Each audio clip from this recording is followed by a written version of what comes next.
日益的增加，包含冲浪、潜水、越野、登山、攀岩等等，都有越来越多人参与从事这样的一个休闲活动。好，那也因此呢，让人们对于记录运动这件事情呢，有了更多的需求，也有更高的要求。好，那在过去 Olympus 一直以来啊，在运动型相机这一块，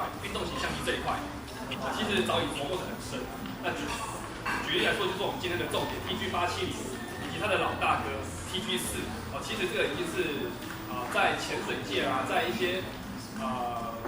消费者身上已经获得很好的一个评价。好，那这些相机呢，像 TG870、TG4这些相机呢，它的重点其实主要还是 focus 在静态相片的部分。好，那动态录影的部分呢，动态录影呢，就是今天我们要跟大家介绍的这个 TG Tracker 这台相机。好，那从这一张这个桌布的这个背景来看啊，其实我们可以很清楚的了解这个 TG Tracker 它的概念是什么。我觉得不管从事任何的一个户外的运动，飞天遁地、上山下海 ，TG Tracker 都能够很忠实的帮你记录你在运动的时候所需要的一些资讯。好，那这个 TG Tracker 呢，它有两个非常重要的一个价值，就是它一个非常重要的一个重点所在，就是 TG Tracker 它可以透过活动的记录，传达非常的成就感跟临场的一个刺激感。就是说，你透过这些影片的记录跟这些资讯的一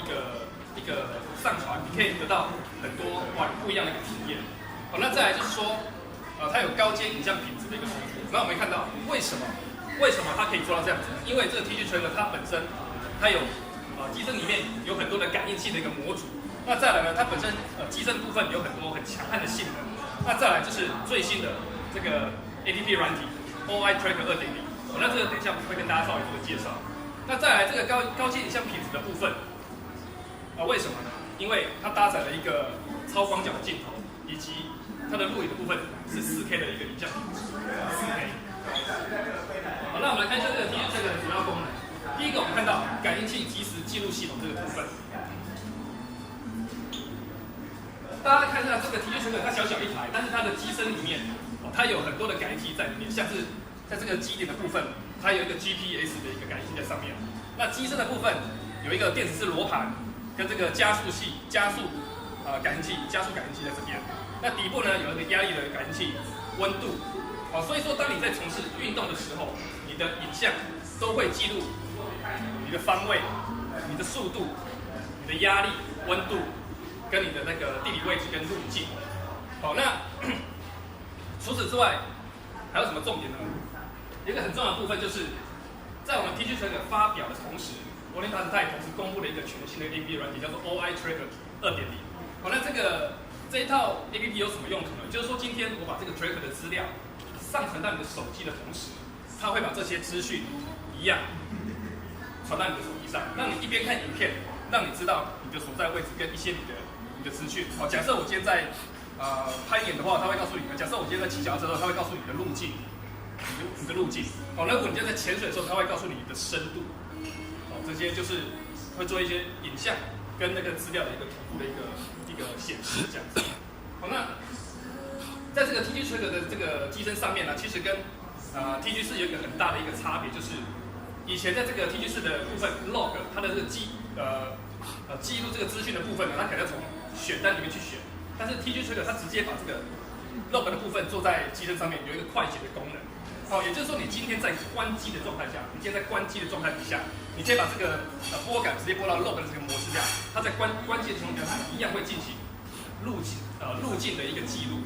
路径的记录。好，那这个东西其实很方便，它会用一个很低电量的一个方式去记录，并不会消耗你太多的电量。好，那这个用途其实，这个用途其实很广，就是你今天骑脚踏车的时候，你今天去登山露营的时候，登山攀岩的时候，你不方便去露营，你可以直接记录这个路径。好，那或是你发现你家的死鬼最近很长晚上不回家，那这时候你可以把这个东西开到你的这个 log 里面，然后偷偷丢到他的包包或车上，然后你回家在那个Tracker 2.0去看，检视一下那些保健的回复。好，那这个功能就是非常省电。那再来呢，就是多项强悍的一个性能。好，那我们看一下它这个强性的部分，潜水的部分，TG4我们的旗舰款 TG4它的这个防水部分是15米，但是 TG Tracker 它可以到30米。好，那在这个防寒的部分一样，负10度C的耐寒，100公斤的耐重压跟这个2.1米的一个耐冲击。好，那比较值得一提的就是在这个水下这个防水这个部分，虽然30米，但大家都知道，这个防水不在于多深，在于你在下水的过程中，如何让你不那么手忙脚乱。好，那这个部分就是说 ，TG Tracker 它在你下水到水下50公分的地方的时候，这个相机的这个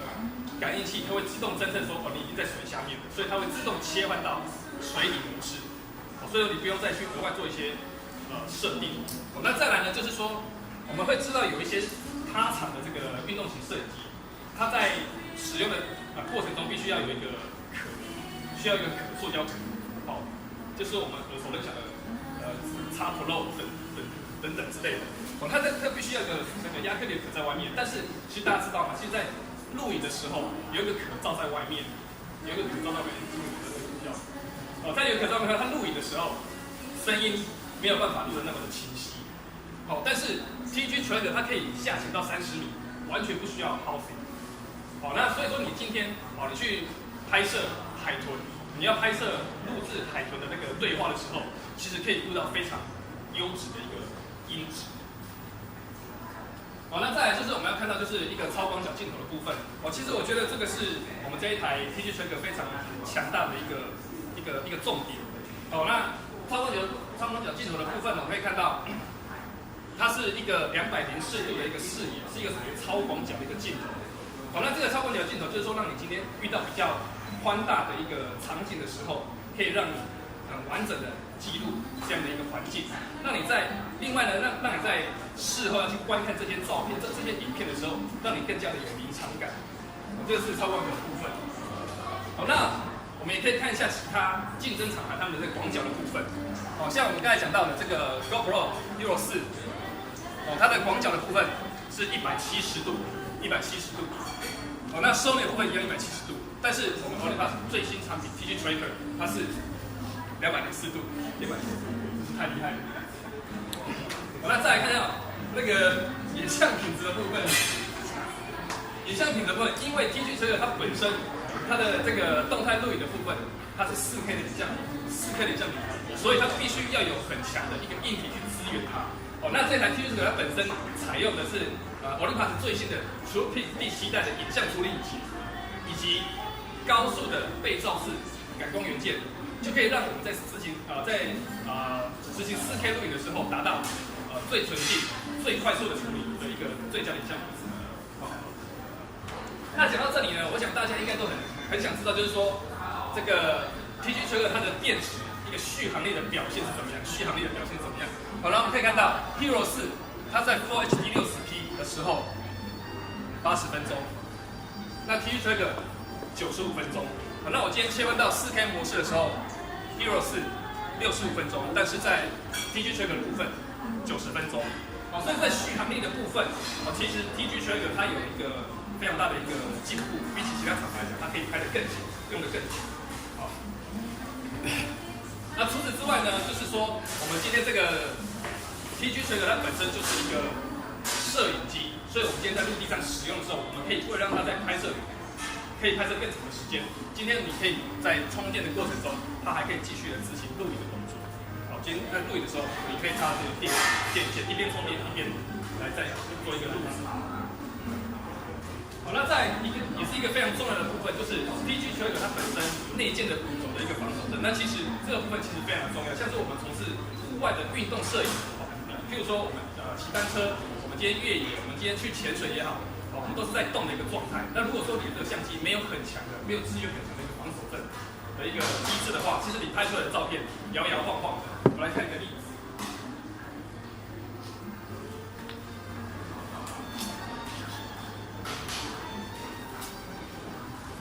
那这个例子就是说，在雪地上行走的时候啊，如果说你把这个防手震没有防手震的时候，你会发现你这个画面非常的摇晃。但是当你有这个防手震的机制的时候，它可以把你的画面抑制的非常平稳，让你在观看的时候不会有呕吐、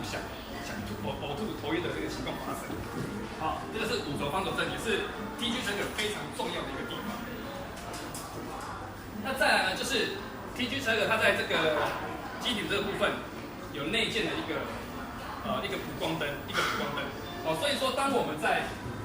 光线不足的情况底下，它能够提供一个基本的一个照明，让你不会整个画面都是乌漆麻黑的。那再来就是说，我们潜水的时候，有时候潜的比较深，就会发现光线不足了，你的这个色彩的部分都跑掉了，红色什么都不见。那这时候如果我们能够补一点光的话，就可以稍微还原一点我们这个拍摄物的一个颜色的一个表现。这个是一个头灯的一个部分，一个头灯。好，那再来我们再看一下，就是说这个 TG Tracker 2.0它的运用的部分有哪些？就是说，除了我们刚才讲的嘛，基本上除了传送影像、传送这些 log 的资料之外，它可以依据你的相片、你的活动去做一个相片的管理。除此之外 ，GPS 常常需要做一些韧体的更新，你也可以透过这个软体、这个 APP 去做跟这个相机去做联动，去更新你的这个里面的资料。那刚刚我们有讲到，就是说相机跟我们的手机做一个连接之后呢，我们可以一边看影片一边看一些我们记录的一些 log 的资料举凡那个路径啦、高度啦、深度啦等等。但是如果你想要得到更多你在这个从事这些运动的时候的过程中的一些资料的时候，其实你可以进到手机里面的选单里面，看到这上面有一个 information 的这个 icon， 你点进去之后，你会看到更多详细的资料，包括温度、气压等等一些比较详尽的一些资讯、速度。那再看一下我们一些这个 TG Tracker 它的标准壳中里面的一些配备。那这一次 TG Tracker 我觉得是比较物超所值的是，很多东西你不需要再买的。我觉得说，第一个这个 LD-T01的这个遮光罩自拍镜，还有一个握把，这个握把你买怎么样？那再来就是一个水底下的一个保护镜。那这些东西呢都是非常必要也非常方便，让我们在事后不需要再额外的购买。那当然，这些握把或一些零件，其实在跟 GoPro 的一些周边商品的部分，其实是部分是可以做一些共用。好，那个 TG Tracker 部分就跟大家。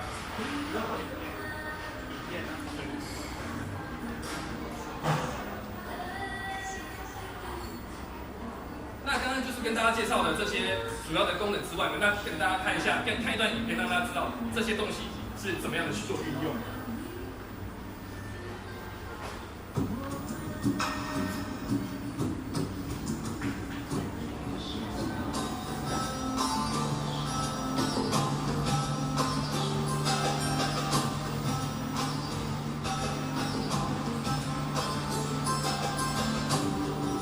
オリンパススタイラス TG トラッカーは映像と水深ログ情報が一緒に記録できるところが画期的です。ここユカタン半島には4000から5000もの洞窟があります。非常に幻想的な風景が洞窟ごと潜る時間帯や時期、深さや天気によって毎回変わります。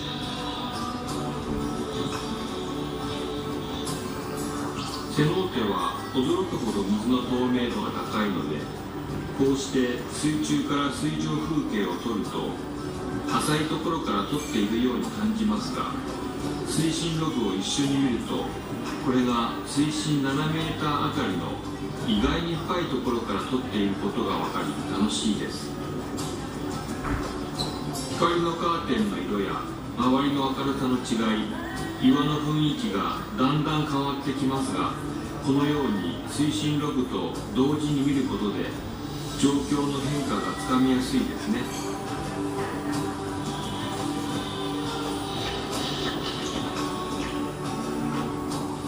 センサーが水中であることを検知して自動で水中モードになりますから、入水した時に慌ててセッティングするような必要もなく、スムーズに撮影が始められて便利です。水深30メーター付近の淡水と海水が交わる部分で、まるで水中に雲が漂っているような神秘的な絶景が見られます。推進ログでその深さが分かるとさらに驚きますよね。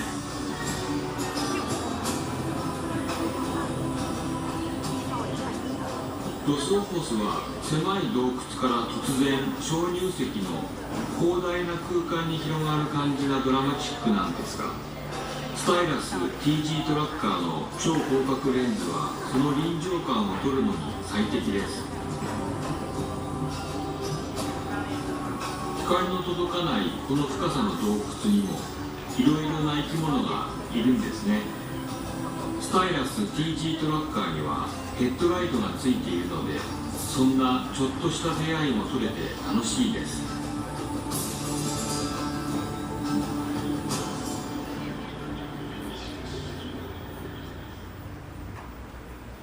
那这一段影片呢，主要是告诉大家，就是说我今天在潜水执行潜水的时候，使用 TG Tracker， 它可以在你潜水的过程中记录你的位置、深度。那你也可以利用头灯的部分、广角的部分去做一个运用。等于说这一台相机在潜水会很超前。好，那这个接下来这个部分呢，就是因为时间的关系呢，我们马上要跟大家稍微介绍一下，就是我们今天的一个重头戏。那我们来请这个华轩一起来跟大家稍微做介绍。好，因为今天我们原本很担心会下雨，结果没有想到，外面天空还蛮这么美的，所以要带大家到外面走一走。现在这个是伊莎贝拉的咖啡馆的本部，我们等一下会去不同的区块。我们今天 Olympus 有一个人非常的牺牲，他在外面等着大家，所以呢，等一下大家就可以看到他就是为了工作如何的努力不懈。那首先我要先请记者这边帮我们介绍一下，我们今天有哪4关的闯关游戏呢？好，那跟大家稍微介绍一下，就是我们今天的闯关游戏啊，有4个关卡。第一个关卡呢，就是我们这个沉睡复活岛。华轩知道复活岛在哪里吗？它的本处。对，那个复活岛呢，其实是摩埃像石像是在智利的复活岛这边。还有不错，有读书。好，那我们今天呢，这个复活岛这一关呢要怎么玩呢？就是说我们今天要利用我们相机的这个自拍的功能，以及它广角的优势。好，那我们今天在自拍的时候，我们除了拍自己之外，你要同时把你后面的那5尊石像一起拍到这个相机里面去。那拍完之后呢，要利用这个 OI Share 上传到你的手机里面给关主看，就是完成一个闯关成功的一个过程。那闯关成功之后呢，这个关主都会给你一个小贴纸，粘贴在你的闯关卡上面，那就是完成。好，那接下来呢？等一下，我们要先示范一下。因为很多人想说，到底要怎么样去用这个自拍功能啊？因为刚才我有介绍过，这次的超广角5倍光学变焦是21mm，所以我现在跟大家玩一个游戏。之前不是有很多颁奖典礼，国外的奥斯卡不是都会有名人，然后就是自拍吗？那大家等一下就选到自拍模式。自拍模式就是有2个人的这个模式。然后我现在大家都看到我在这里，然后跟大家挥挥手，有看到自己在里面的，来自拍，3、2、1，耶 ！OK， 这样子就完成了自拍。有没有发现到？在场所有人，将近30个人，全部都被拍下来，这就是21mm的表现。没错。好，那接下来要为大家介绍第2关的一个内容。好，第2关我们要到哪里去呢？第2关的位置呢，稍微有点遥远，大家可能要找一下。如果说觉得，为什么你一直笑？你刚刚因为真的是有点远，但是如果大家觉得有点累的话，门口有那个宾利可以接。好，那这一关呢要怎么玩呢？就是说。这一关我们主要是利用相机里面艺术滤镜的功能。华轩，艺术滤镜的部分，你主要有没有特别喜欢的一些选项？我刚才有讲过啊，比如说怀旧相机出粒子啊、柔光啊，还有像这个柔焦啊，这些功能都可以使用。那总共有13种的功能，随便选3种你喜欢的。然后我们现场 model 你们知道那 model？ 等一下我先不要破梗好了，等下你们去这个地方叫枫林石区，它是一个就是灵山比公园里面的一个风景区，所以大家可以选3个。对，对，那这一关呢，我们可以利用这个相机的这个艺术滤镜功能，自行挑选3种艺术滤镜，去拍摄。那个地方呢，我们有setting 的一个梗在那边。那如果大家看到那个梗之后，可能呕吐了，想要回家的话，那可以跟那个工作人员稍微反映一下。对，我们现场也有给大家收金的地方。好，我们再来第3关。第3关这个很酷哎，我很喜欢。第3关的部分呢，就是说，因为这只是一个 sample 啦。如果说我们等一下到这个关卡的时候，我们可以认识一个海边、一个海岸的地方，我们可以趁那个白浪打过来的时候，做一个跳跃的动作，去做一个慢速拍摄。那这个慢速拍摄的部分，关主会告诉你怎么样去做操作。我们这个部分呢，大家想象中应该觉得很简单，但是我们把它加深了一个难度，就是说我们今天跳跃起来的动作，要五体都要入镜才可以，五体都要入镜。就是你头到脚底，你的五体，比如说你这样子跳开之后，哇，还好这个我不错，这个不错，好，看这个慢速跳，记得哦，就是你的头、四肢全部都要这样。好，这时候我要示范一下。当然，我觉得如果示范这个或者是这样子的话，我觉得太逊了，所以我要示范一个，就是我今天头发我稍微抹了一点保养油。准备好了吗？我要示范回眸一笑。好了吗？哇塞！好，所以等一下大家也可以这样子慢速的去拍，就是高速的拍摄，慢速的播放。那在这样的细致表现的时候，像我刚刚这样回眸一笑，你就会发现有那种 slow motion， 有没有？这洗发精广告就这样拍摄下来。所以等一下让大家自由发挥。好，最后一关是什么呢？所以那跟大家讲一下，就是说我们现场在执行这些拍摄的动作的时候是没有脚架的，那大家可以利用一些天然的资源，假设岩石啊、沙滩啊，或者是一些石块，把这个相机，因为它这个后面是折叠式的，你可以自己做一个角度的一个挑选，去做一个拍摄这样子。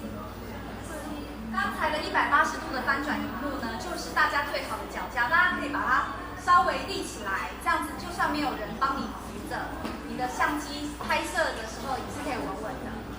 好，那最后一关呢，第4关呢，就是我们要拍摄一个利用 LiveCam 来做一个拍摄。这个部分呢，可能是我们室内的部分。那大家只要到这个地方的时候，现场我们会准备手电筒。那大家只要在这个室内方用手电筒写一个英文字母，或者是写一个符号，只要让关主得以辨识，即可过关。好，即可过关。所以看你想写什么字都可以，对，可以画爱心啊，你可以画图啊，反正你的光轨用手电筒画出的光轨就可以拍出一条。对，那这些关卡的部分呢，我们并没有限制说一定要从这里开始，你可以自己选择你想要从什么关卡开始都可以。但是最后呢，我们大家3点半的时候，我们要回到这个龙猫车站做一个集合，因为我们要拍一个团体照。那现场呢，我们闯关成功。过完这4关的那个朋友，我们都可以获得一份神秘小礼物。好，那希望大家就是5点半的时候呢，神秘小礼物，希望大家5点半的时候能够准时回到这个3点半的时候回到这个龙猫车站来做一个集合。对，所以就像刚才立德说，不管是沉睡富国岛啦、抢救美人鱼、烛光丽影，或者是绕出海岸线，这4关大家都可以不用按照顺序，就是只要你有完成这3项，然后回到龙猫车站大门叫，我们就可以获得一份神秘的小礼。然后我觉得大家可以先这一关的话，因为你知道这个美人鱼啊躺在那里有一段时间了，所以大家可以去看看它。对我个人还蛮期待去等下去东林石区找美人鱼的。那大家可以先从最远的地方开始，好，由远到近，然后慢慢最后回到这个地方。好，那请问还有什么问题吗？有没有人有问题的？没有问题，我们就要开始我们接下来的4关闯关游戏喽。OK， 好，那我们准备出发喽。Let's go。